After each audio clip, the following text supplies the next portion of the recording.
বর্তমানে সোশ্যাল মিডিয়ায় ভাইরাল ষান্ডা কপির নিয়ে আছে কথা বলতে চাই। ষান্ডার লেজে চর্বিকে গলিয়ে যে তেল তৈরি করা হয় সেটা হলো ষান্ডার তেল।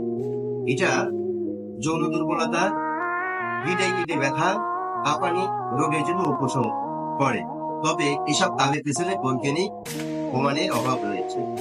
আধুনিক চিকিৎসা বিজ্ঞান এর কার্যকারিতা নিশ্চিত করতে পারেনি। বৈজ্ঞানিকভাবে পরীক্ষা নিরীক্ষা ছাড়া এসব প্রাণী ব্যবহারের পার্শ্ব প্রতিক্রিয়া সতর্ককর।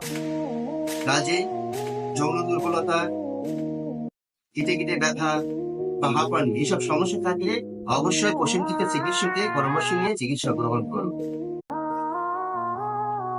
বর্তমানে সোশ্যাল মিডিয়ায় ভাইরাল ষান্ডা কপির নিয়ে আছে কথা বলতে চাই।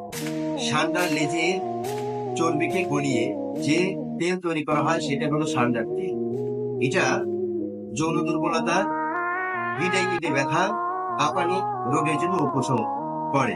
তবে এসব তাদের পেছনে বৈজ্ঞানিক প্রমাণের অভাব রয়েছে।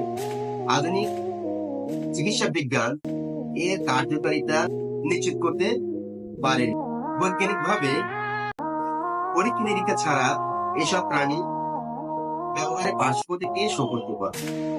কাজে যৌন দুর্বলতা, গিটে ব্যথা বা হাঁপানি এসব সমস্যা থাকলে অবশ্যই প্রশিক্ষিত চিকিৎসকের পরামর্শ নিয়ে চিকিৎসা গ্রহণ করুন।